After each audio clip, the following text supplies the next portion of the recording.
Hi friends, welcome to our channel. இன்றைக்கி நம்ம ஒரு டேஸ்டியான சிக்கன் குழம்பு எப்படி செய்கிறதுன்னு பார்க்கலாம் வாங்க. முந்திரி ஒரு 15 பல், கசகசா ஒரு டீஸ்பூன் போட்டு ஒரு 10 நிமிஷம் தண்ணியில் ஊற வைக்கணும். இது ஒரு பக்கம் ஊறிட்டு இருக்கட்டும். நம்ம அதுக்குள்ளே வெங்காயம் கட் பண்ணிடலாம். 4 பெரிய வெங்காயம், 3 தக்காளி, இஞ்சி பூண்டு பேஸ்ட்டு. இப்போ நம்ம சிக்கனையும் கழுவி கட் பண்ணி வச்சிடலாம். கொஞ்சம் பெரிய பீஸாக சிக்கன் கட் பண்ணியிருக்கேன். இப்போ ஒரு மிக்ஸி ஜாரில் ஒரு பாதி வெங்காயம், தேங்காய் ஒரு 3 பத்தை, அதை பொடிசாக கட் பண்ணியிருக்கேன். இப்போ நம்ம ஊற வச்ச முந்திரி, கசகசா, மிளகு 1 ஸ்பூன், சீரகம் 1 ஸ்பூன், சோம்பு 1 ஸ்பூன், சின்னதாக ஒரு பட்டை. நம்ம ஏற்கனவே தண்ணி சேர்த்துருக்கோம், அதனால் 1/2 டம்ளர் தண்ணி சேர்த்தா போதும். தண்ணி சேர்த்துட்டு நம்ம நல்லா மிக்சியில் அரைக்க போகிறேன். நல்லா மையாக அரைச்சி எடுத்துக்கோங்க. இப்போ எல்லாமே நம்ம ரெடி பண்ணிட்டோம். இப்போ குக்கர் அடுப்பில் வச்சிடலாம். ஸ்டவ் ஆன் பண்ணி குக்கர் அடுப்பில் வச்சாச்சு. 2 கரண்டி எண்ணெய் சேர்த்துக்கோங்க.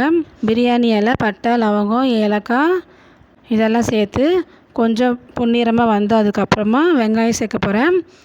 வெங்காயம் சேர்த்து நல்லா வதக்கணும். வெங்காயம் எந்த அளவு வதங்குதோ அந்தளவு நல்லாயிருக்கும், டேஸ்டியாக இருக்கும்.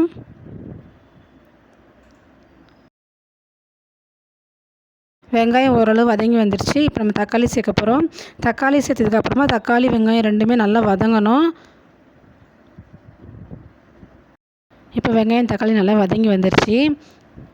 இப்போ நம்ம அரைச்சி வச்ச இஞ்சி பூண்டு பேஸ்ட்டு சேர்த்து நல்லா கிண்டிக்கிட்டே இருக்கணும். அப்போ தான் அடி பிடிக்காது. இப்போ இஞ்சி பூண்டு வாசனை போனதுக்கப்புறமா நம்ம கழுவி வச்சுருக்கிற சிக்கன் சேர்க்க போகிறேன். சிக்கன் சேர்த்து நல்லா கிண்டிக்கிட்டே இருக்கணும். ஏன்னா சிக்கனில் தண்ணீர் இருக்கும், அதனால் சிக்கனில் இருக்கிற தண்ணி போகிற வரைக்குமே நல்லா கிளறி விட்டுக்கிட்டே இருங்க.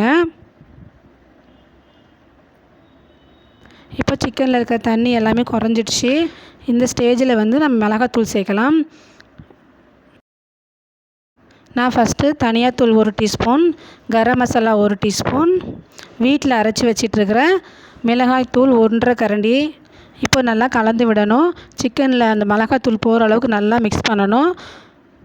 இப்போ நம்ம அரைச்சி வச்சிட்ருக்கிற வெங்காயம், தேங்காய் பேஸ்ட்டு சேர்க்க போகிறோம். இப்போ இந்த மிக்ஸி ஜாரை நல்லா கழுவி தண்ணி ஊற்ற போகிறேன். நம்மளுக்கு கட்டியாக கிரேவி மாதிரி வேணும்னா தண்ணி போதும். இன்னும் கொஞ்சம் தண்ணியாக சாப்பாடுக்கு வேணும் அப்படின்னா கூட 1 சொம்பு தண்ணி சேர்த்துக்கலாம். எங்களுக்கு வந்து சாப்பாடுக்கு தேவைன்றதுனால நான் கூட 1 சொம்பு தண்ணி சேர்த்துருக்கேன். இப்போ தேவையான அளவு உப்பு சேர்த்துக்கோங்க.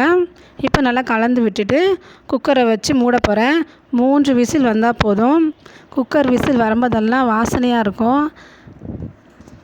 இப்போ 3 விசில் வந்துடுச்சு. இதை ஓப்பன் பண்ணவும் வீடே ரொம்ப வாசனையாக இருந்தது. நீங்களும் இதே போல் செஞ்சு பாருங்கள். இந்த வீடியோ உங்களுக்கு பிடிச்சிருந்தால் லைக் பண்ணுங்கள், ஷேர் பண்ணுங்கள், சப்ஸ்கிரைப் பண்ணுங்கள், பெல் ஐக்கானை ப்ரெஸ் பண்ணுங்கள். தேங்க்யூ ஃபார் வாட்சிங்.